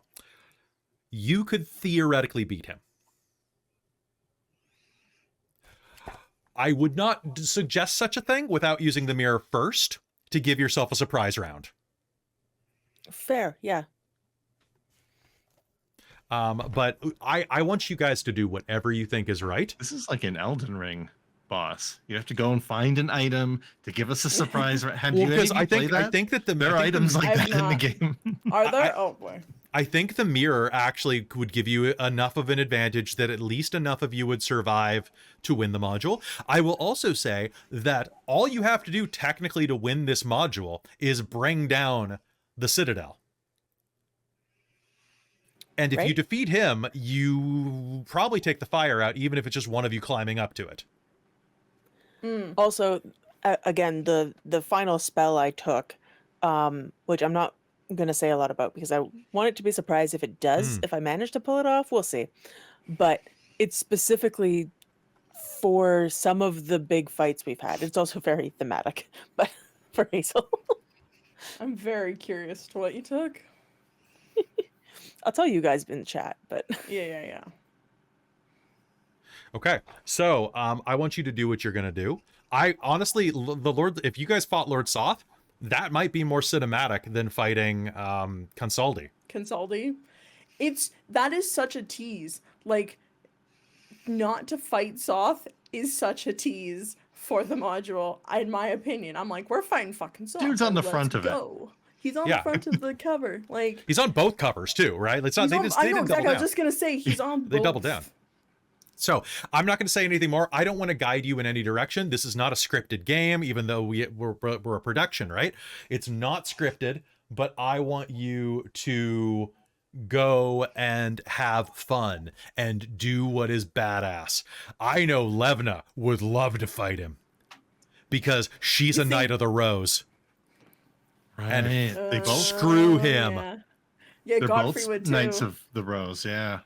They Riz has that fucking card that has. I've kept it since the beginning when you gave that out from the Kender shop. Was that she has a Lord Sot Lord scratched Soth. off on her trading cards.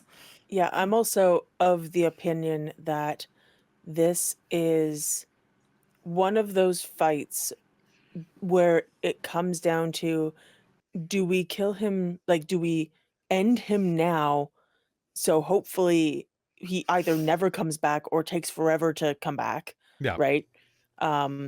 Or do we just hope he dies in the crash kind of thing? Right. Well, it's Right. interesting if we end up having to run and it's like Vader pursuing us through the It's like that. It's Oh. like the one epic scene in what was it? What, Rogue One? Yeah, Rogue One with Vader in the hallway with the vroom. Oh, that scene gives me chills. That scene was great. yeah. It was pandery, but I loved it. I loved it so It was much. amazing. It was so good. I don't care how pandery it is. It was epic seeing Darth Vader be that evil. It was so good. Oh, so good.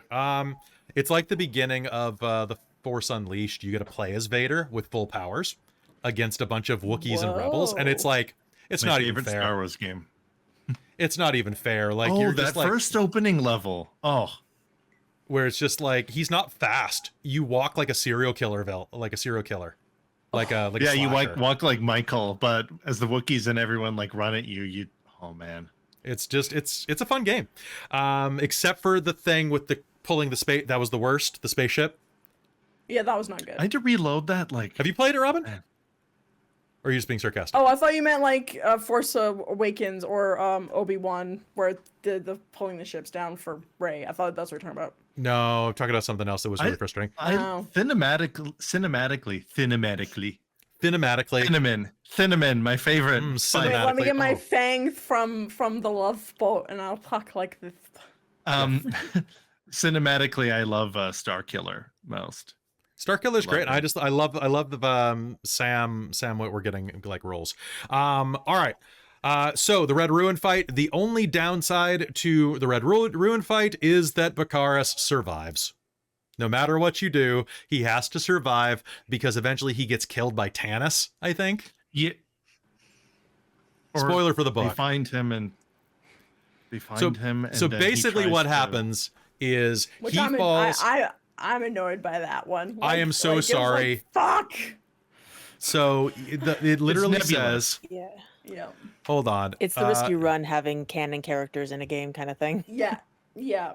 Well, it's that mix, right? Because it's like almost like an alternate universe of something that is canon, and it doesn't necessarily mean you didn't kill him or whatever. It's just I feel like they should have been able they should have been able to say, hey, this is an AU kind of vibe where we could have killed him and therefore some other stuff in the books may not have happened or whatever, right? Like, it doesn't matter, it's an AU, rather than no, he has to survive for canon reasons. He has plot armor. Yeah, that's how I feel. After I watched Inglourious Bastards, I was like, you know what? Yeah, blow Hitler up in a movie. Oh theater. yeah, I don't think anybody had anybody worth listening to had a problem with that. So the whole thing about Bakaris, in case you guys want to know, is that eventually he falls under the sway of Kelara and becomes her like love slave. And then Tanis stabs him in the butt and he dies. Yeah. Yeah, I still think like that was kind of that was an unfortunate plot thing for the module to do. It was just like, meh. But if you didn't know that, then you just assume he falls to his death. It is my one. Really, you're spoiling it for yourself. You just throw. True. I just wanted to stab and kill him. I just wanted to kill him for what he You did get to the his... credit for killing him. It's fine. Good. As long as I get No, I wanted to loot his body. Right? I wanted to I mean, teabag he's boasted so much I about want being Red rich. Riders- He should be able to steal his rich stuff. I want Red Rider's That's the thing, helmet. he boasted because he wasn't. I did I get know. Red Rider's helmet though. Because I Oh, no, I have Bakaris' helmet. I have Bakaris' helmet. Yeah. That's what happened. You gonna wear it? You gonna like wear it around? It's a giant helmet and. No, because I have my helm of the dragon crown. Riz is just collecting things from Collecting her kills, hats. Apparently, You're just Farrah. Woman of hanging many around. hats. I'm just Farrah.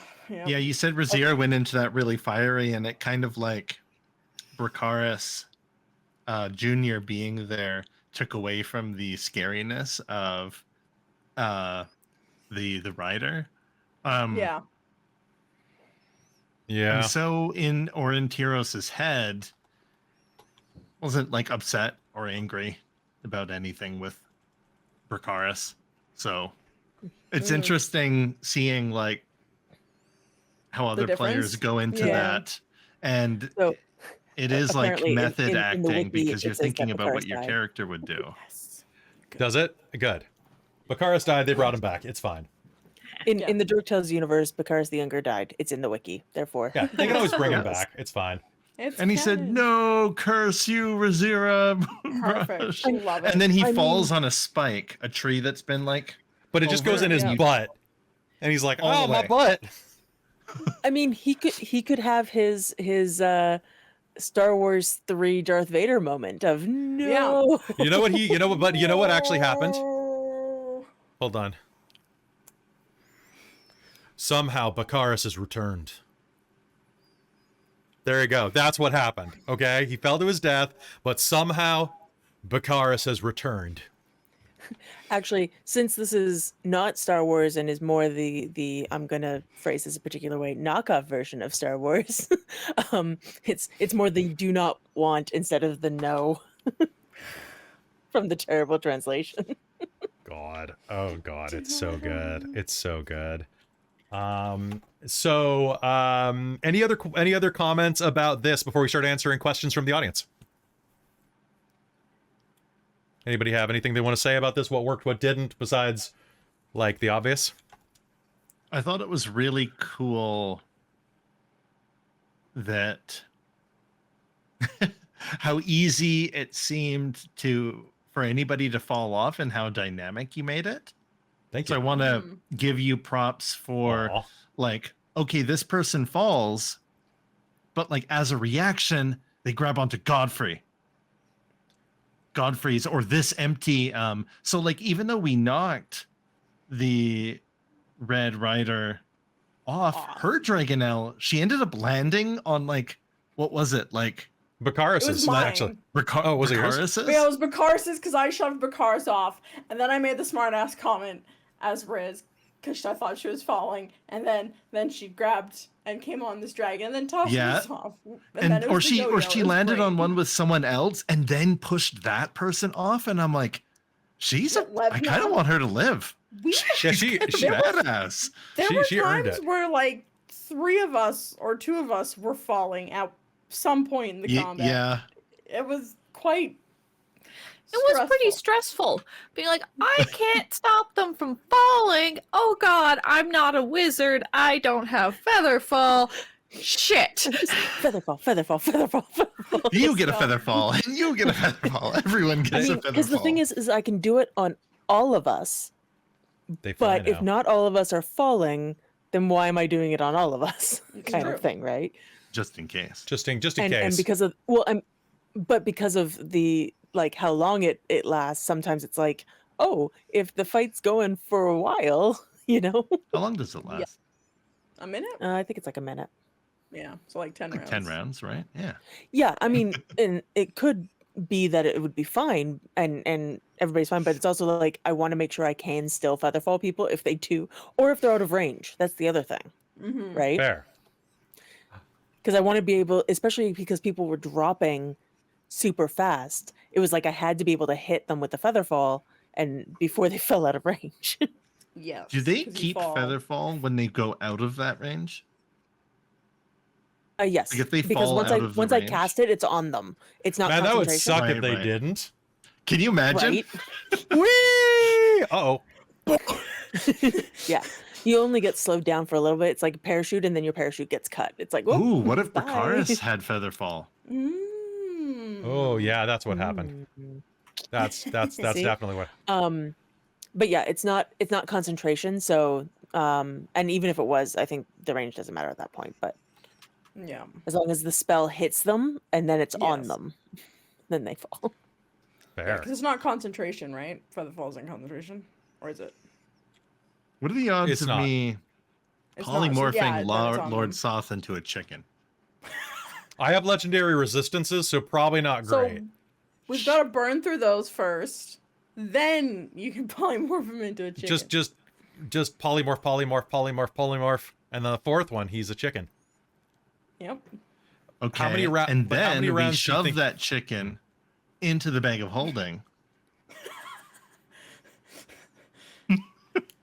Oh, I forgot Riz got the portable hole at the end of last game. Are you gonna pull it That over is his head? Yes. Oh, my camera died. Loop. Bye. Okay. I thought This you were is- mimicking me putting a portable hole over Soth. That's what happened. Yeah. Nice. Good job. Oh, hold on. Who I now gotta go. had 9,000 and Yeah. Sorry, I can't let you do that. What's on the other side of that hole? Well, You wanna check glory. it out? Also, anybody who wants to see a good movie, watch Glorious on Shudder. It's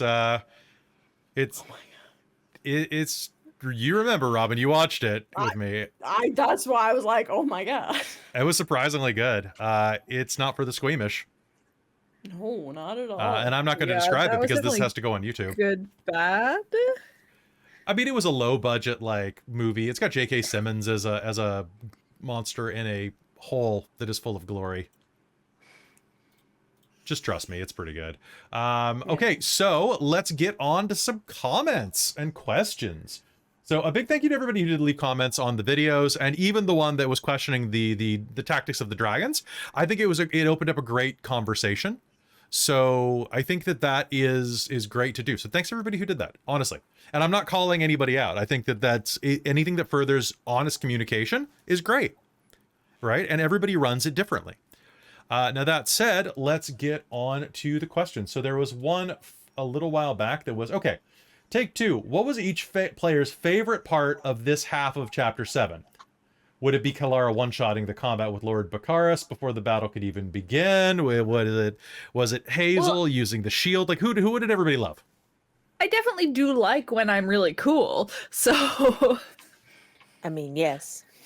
Yes, right? My favorite part was Riz using my switching my magical weapon to my Hopak and just like yeeting things from orbit and killing. Oh, my favorite moment was one-shotting the Bone Minotaur, which I guess is part of next chapter. That's next chapter. No spoilers. Sorry, spoilers. I love it. Okay. What about Christine? What was your favorite part? So actually, well, I guess Robin, think of another part, since that's next chapter. Mine was the mage confrontation. That was really 100%. good. Yeah. I'm glad Aurontiros got to kind of be there for that. Of course, no, that was good. You're her apprentice. Huh. I found a shortcut through your hedge maze. God. Whoop. I just followed my nose. You thought this was secret? No, the elves all talk about it. We know how to get here. God. All the pointy-eared ones know exactly how to get here. It's just through the shelf. Yeah. Yeah. Yeah. You just gotta touch the third book and like walk through. It's fine. Yeah, Aurontiros is just sitting on the top, waiting, watching. Commiserating. Always. Say it ain't so. Commiserating. Right? And How old are we, folks? Guess in the comments. and then just randomly casting either silvery barbs or vicious mockery at people. Oh, wait until I do both in one round. Oh boy, I'm waiting for it. But yeah, favorite moment. I really enjoyed the scene with Riz and Kelara after the flame strike, because it kind of reminded me of trauma that Riz had already, and then had a very nice bonding moment with Kelara. So that was probably my favorite moment of the chapter. It was very wholesome, very fun to Nice. do. Yee. What about you, Christine or Cal? What were your favorites? Well, I mean, like, I got to be really fucking cool, so, and do something really, really sweet. So that's kind of like where my favorite is sitting. Like, With the dragon? Sorry? Like banishing the dragon? Or I mean, burning there was all the- that. There was also like the one shot 6 people. Like there's a few moments where Kelara got to be pretty cool. So yeah, I really do like this. But there was a lot of things in like that section where I thought it was like really cool and really fun. Like, but those are probably my standouts because it was me getting to be cool. Fair. Who doesn't like being cool? Exactly. I think I forgot to talk about this little moment. Aurontiros checking to make sure that, like, hey, these people that were roasted, are they like draconian? And you're like, no, they're all people. And that kind of like moment with who was that with? Was it Darrett where you lied for him? Right. That was really the moment with him and Darrett. And he was Yeah. like, "Oh, or we, oh, they were trying to open the gate." And then Aurontiros mentioned this, like the shapeshifters and all of that, and it's like, they knew that they were like, traitors or whatever, but That's I don't not the know. That was same, an right? interesting. I thought that was Yeah, really revelatory, actually. Like it was yeah, really cool. Yeah, no, it was great. Like the interaction there and like the humanity and showing Aurontiros once again being willing to take the hit for someone else. yeah, It was very White Robe. yeah. I'm happy with how that came along. And in contrast to that moment, just like the stunting, uh, I ended up doing I was like, how do I make telekinesis moving this dragon 15 feet closer to the ground cool? Like choke slamming it. Yeah, And that'll do it. and you understood that I was using like the bonus action to move the sword and do all of this or whatever, and then I was using my action to cast the spell, but I just kind of described it to you as a stunt that involved an action and a bonus action. And it ended up Mhm. being really cool. And I guess you thought so too, because you were like, here, have an extra D6 or something like that. Because I thought it was great. Like I absolutely adored it.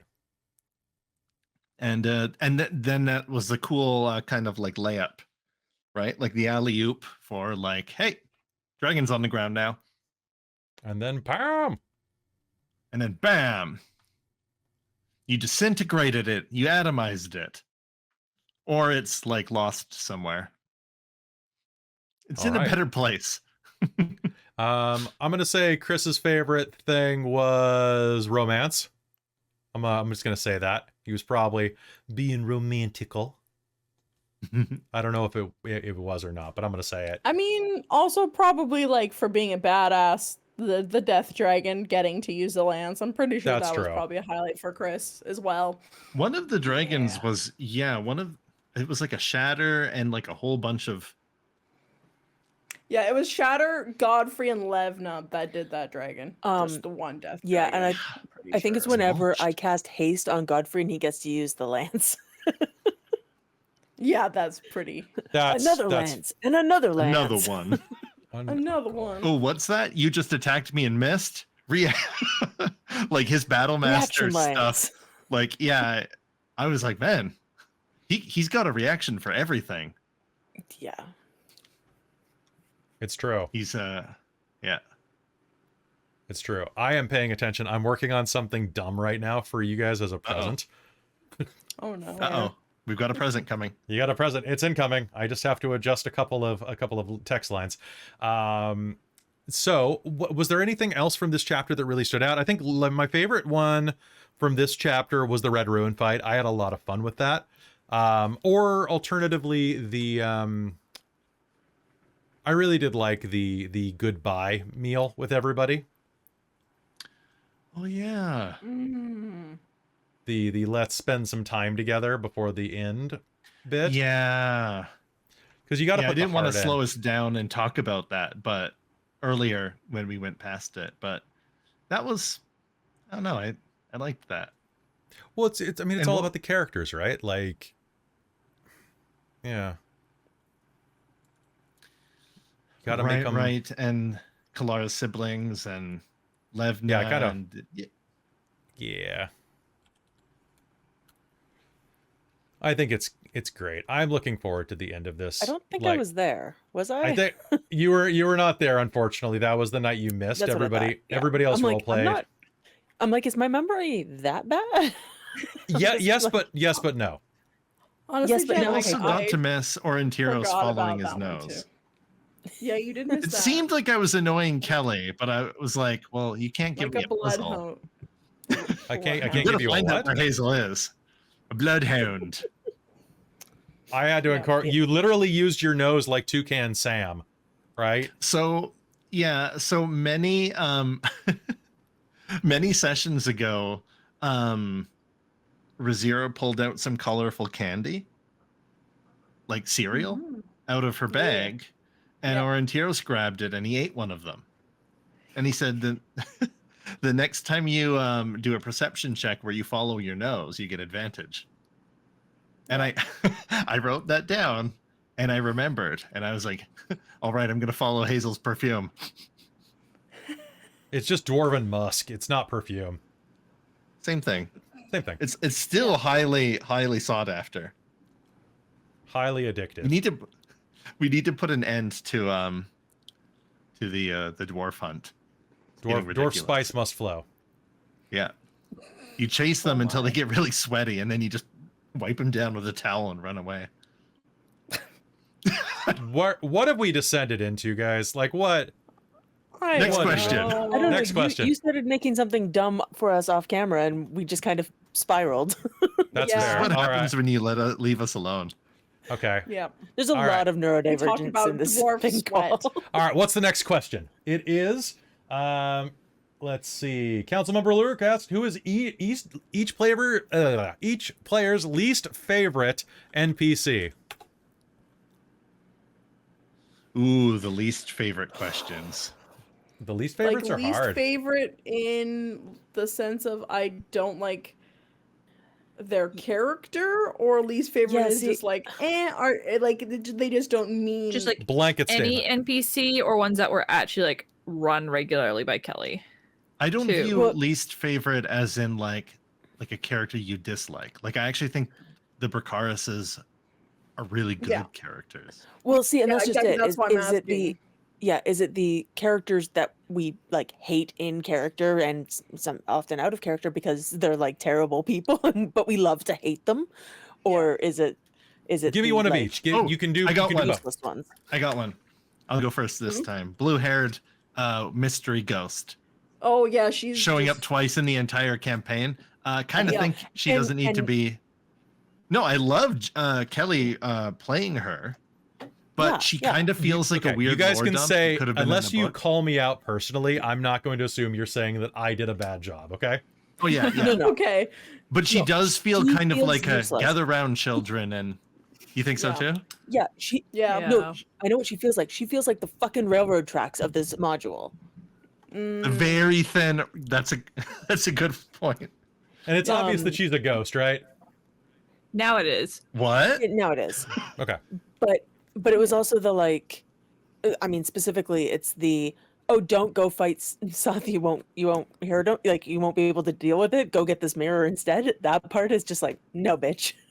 no, bitch. You haven't been with us the entire adventure. What the fuck do you know? Oh, yeah, one of that you could have been said that seated to a him. lot Who was better. that? One of you were earlier. like, "Well, thanks for coming and helping us now, I guess." Riz said that. Riz was spicy. Riz was spicy. Okay. Well, 'cause, like- last episode, Riz was spicy. A lot of that, like, we got so much of his backstory already seeded. Why couldn't they have seeded that then? Hmm. Why did we have to have somebody tell us, "Oh, you're Right. not ready. Go somewhere else and get something else." and Okay, then so come we've back." all decided that no matter what, you're gonna die fighting Soth or nothing, right? Yeah. Okay. Yeah. Well, I mean, we're Alright. gonna I try and wonder get the what he's mirror doing. first. It would have been different if she had been like, "Hey, go get this thing that will help you in your fight," rather than "You can't fight him. Go do this other thing." No, you see, the famous thing in writing is you tell, don't show.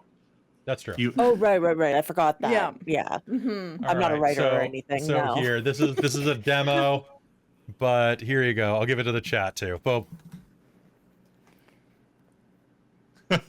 somehow. ...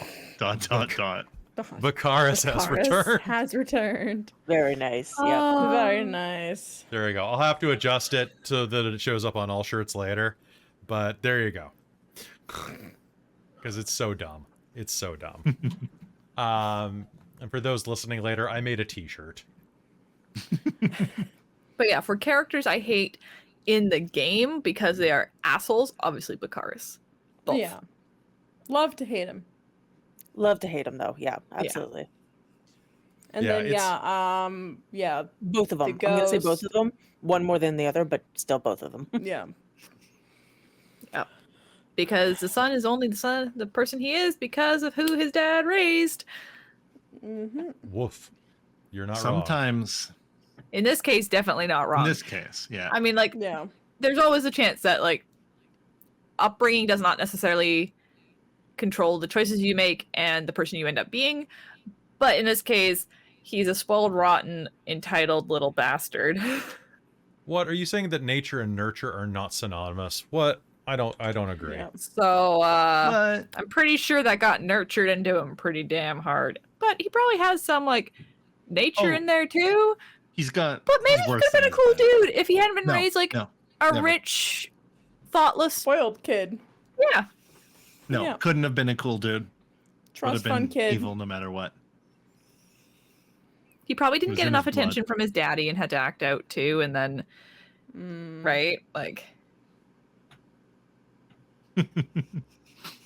Yeah. All right. So other NPCs that you Same, like or same. hate. Who's your favorite NPC of this campaign so far? Of I the mean, Levna's campaign? awesome, but she's with us always, so Yeah, that I don't makes think she sense. counts. Does Levna as an even don't think count? she She's one of counts as us. an One NPC of because she's a us. sidekick. Yeah, She's she's one a of us. DMPC. I mean, but yeah, I still count her as an NPC because she's not one of our player characters. I'll allow it. Yeah, Yeah, but they're kind of like I'm she's like saying- an optional character of the NPCs. yeah, but I'm saying like that, like because she's a sidekick and because she's around us all Yeah. the time, obviously she's going to be awesome. So I'm Yeah. also picking other things, but I do count her as an NPC. Other Okay. than Levna, what Yes. are your? Yeah, right. I yeah. love Darrett. Yep. He's Keanu great. Barrett. that you Yeah, just Keanu- randomly is like, how should he sound? Keanu Reeves. Yeah, that was Okay. great. Yeah. That really it kind made of him. works with him Yeah. because like you found a way to be like earnest and noble Mm-hmm. and like cheerful with him, and Yeah. I'm like, He's wholesome. it He's works. very wholesome. He's very Yeah. He's awesome. not necessarily. He's not necessarily like super like chivalrous. Keep going, I'm just gonna let my dog noble, out. But he's very like noble, but very wholesome. I really like Ness. I think she's a great NPC. She's and the whole like Ness and Levna thing is great. The other one, Lavender. Oh yeah. That was amazing. I also like Lavender you know because what's funny? I was I didn't trying know really Kelly hard. could do. Go ahead. Sorry. I was trying to like really not show that Hazeal was a sorcerer. Oh, was a wizard. and was a Yay. mage by sorcery. Oh, I was just like- remember that. Hiding So I the love the Lavender robe. because of that. Oh, and what was it? Aurontiros was like, oh, I didn't know that there was a purple robe of Yeah, high he's sorcery. Yeah. And he Yeah. was like, yeah. And Hazeal was also like, like just kind of playing along with his story because I didn't know that She Kelly didn't could want to do Christopher Walken impression. So when he's like, what does he sound like? Like, should he be, and I was just like, Christopher Walken. I can do And any so- impression if I'm dared. Yeah, exactly. That's It's how the you dare- find out. That's how you find out. I don't You think can I do can them, do yeah. Michael J. Fox. I think that is probably beyond me. But It's hard because he's not like, it's hard to, actors that don't have like an easy caricature, like an Mhm. easy, oh geez, he's just Morty, right? Like geez, Doc, I can just see he turns into Morty. Like, Doc, we gotta go and geez, that's not a good idea. nobody Doc. calls me chicken. Yeah, it's All right. hard because he's not easy. Like, whereas like Sean Connery, you can either do it or you don't. You Yeah. either you learn or you don't. And ironically, practicing Sean Connery helps you do a better Shaggy, I think, for some reason. Like Scooby Doo and Shaggy. Like zoinks! Yeah, because it's the exact opposite. Oh, like Zoinks. Like we gotta get the Zoinks. hell out of here. Like shikes. Would you like do it for a Scooby snack? Would you do it for a Scooby snack? You've really Scooby got to snack. make a meal of those words. Scooby snack. A Scooby snack. Anyway, guess we know that Rick and Morty was based on Back to the Future. Come on, everybody knows that. Come on. Come on. Just Solomon in the chat being like pop-up video. Pop? Does everybody remember pop-up video? Oh my On MTV. God. Hell yes. Hell yeah. Solomon is yeah, our little felt is our it. pop-up video. Solomon is our. Oh yeah. It was a music video. They'd have like little pop-up notes about like, oh, Yes, I this song remember. was inspired by this, or Phil Collins saw someone drown someone. It was early meme trivia. basically. Yeah, kind of. It'd be like, oh, this was originally written while blah blah blah and blah blah. We're hanging out at a bar. Oh, this wardrobe was the leftover like blah blah from this music video. This was Just shot little at things this like house that. where this movie's also been shot at. Yeah, I honestly think that plus my ADHD has made me want to look up all the things when I'm watching something. You know what? Up of videos. to Yeah. blame. I knew Yeah. it. Half Like, why of can't Bring you just back have up a have video. an extra program that just tells me all these things. Right? Doesn't I spent- is it Prime or something else that Prime you can, does. like, Oh yeah, see the what X-ray. actors? The X-ray. Yes, that's so good to be like, who's in this scene right now? Who is Where that do I know guy? this actor? Who is Oh, it? cool. I don't watch a lot of Prime, so Yeah, Is it no, Prime the that does X-ray that? feature. Yeah, it's Prime. It's X-ray Prime. I just discovered that, It's and so I was good. like, oh shit, That's It's good. been many times because it's I might definitely watch like more Prime Video. I've had to pause movies and go look up the person because I'm like, this is driving me crazy. Where do I know this person from? All right. And even worse is Features sometimes now. I've come across actors where I'm like, I don't know where I know this person from, and then I can't figure out where I know them from because I don't know Right. anything that they've been in. Oy. All right, so I think that's all the main questions. I think that's everything, right? Does anybody have anything else they want to mention? I don't think so. I I'm think looking Michael does. forward to the I'm- last little bit. The last little bit's going to be Mhm. so good. It's going to be so good. So folks, thank you so much for tuning into this episode of How to Run Chapter 7, Part 1. Hopefully you picked up some nice ideas for your own campaign, or at least got to hang out with us for a bit. I'm really excited to run these last, like, who knows how many episodes. I think we're almost set for softball. Softball. You know what? Better to go down in a blaze of glory, right? Right? I think do it. I will be the worst to you. Cool. So, maybe we'll see what happens. Be sure to join us next time on Shadow of the Dragon Queen. A big thank you to our sponsor for the night, Bookworm Games. Bookworm Games is a fantastic dice emporium where you can get 170 plus different types of dice, from liquid core to resin, from acrylic to gemstone. And right now, you should get some tea because it's the cold season, folks. It's cold and flu season, and some gaming themed tea will help make you feel better. Go to Bookworm Games right now. Spend $100 and your shipping's free. And guess what? You can spend $110 and get free shipping because of code DorkTales, which will save you 10%.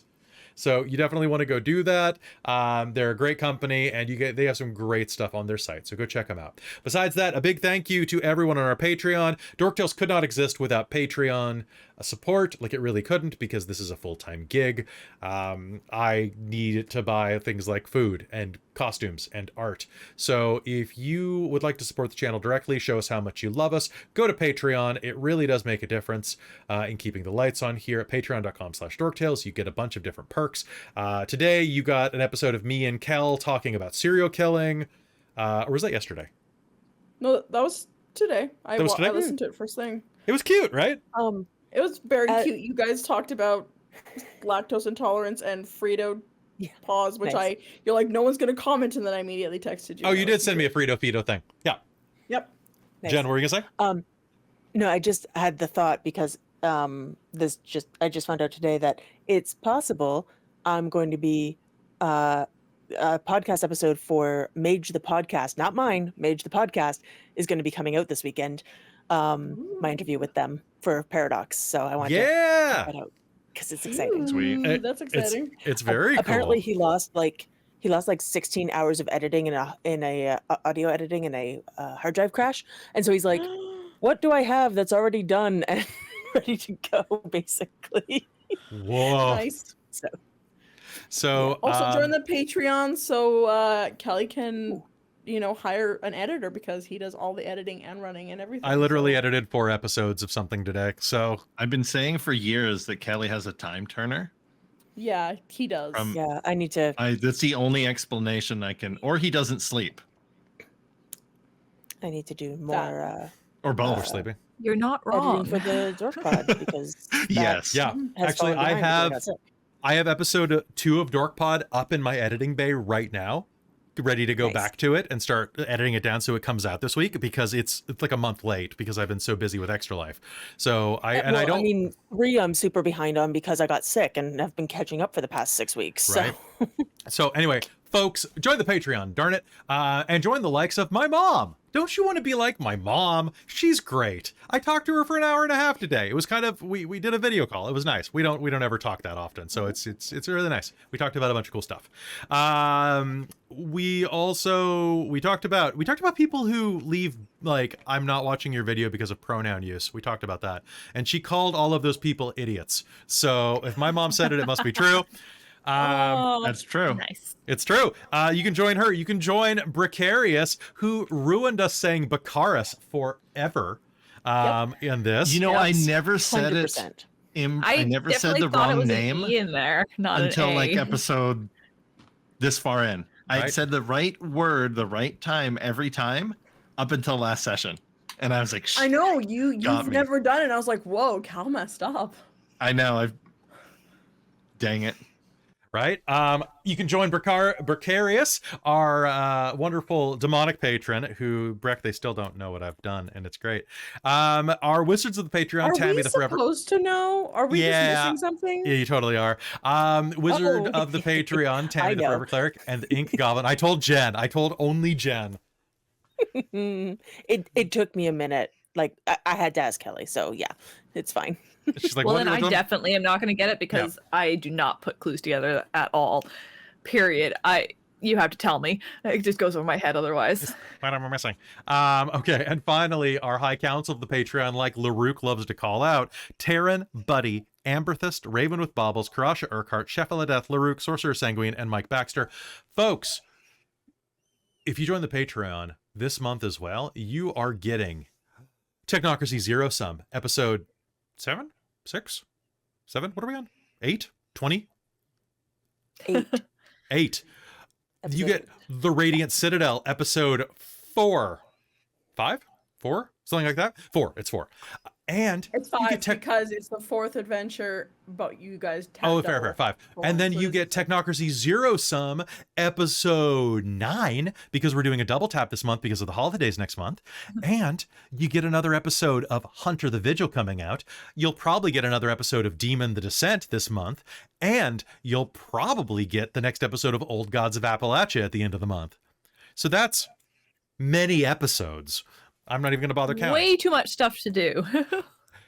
People like I gotta NADPOD do one additional thing a month. I am And- literally dying for you here. Give me a coffee. And then our games, and then our regular Twitch games, which are 3 or 4 weeks. We have no Yeah, free time. We have no free time. No, Yeah. this is my free time. The other thing that I want to say to you. Oh, yeah, and there's Lower Decks on Monday. Thank you, Chandra. Or dorks. Yep. Lower Dorks. Yeah, Lower Dorks. Which is still one of the best titles I've ever made. And It's great. and then like we've got so much stuff coming in the new year, folks. Alien Destroyer of Worlds is supposed to come out this month. I guess I'm gonna have to push that to December so that I don't just use all the content up. So Also, we still have to finish. we only did Act 1, so that took us 3 episodes. So like we have to keep going. So folks, We got to there- revamp on that. Something Got to happened in- revamp. Yeah, gotta recast that, don't we? It would be easier to fit people in then. That episode, Alien, is brutal. But folks, that is going to be the end for us tonight. Thank you so much for hanging out with us. I will be back tomorrow at 1 p.m. Pacific playing Planescape Torment. Come and hang out with me. And then we'll be back tomorrow night with another episode of The World Below, our sponsored content from Onyx Path Publishing for their new subterranean spooky D&D fantasy adventure thing. It's great. It's wonderful. Speaking That of- hat's getting taller. Speaking of Planescape starts. Planescape starts on the 19th, not the 18th, as I kept saying. Yeah. No, I almost. I put a pop-up in the video I encoded today to correct myself, but just once.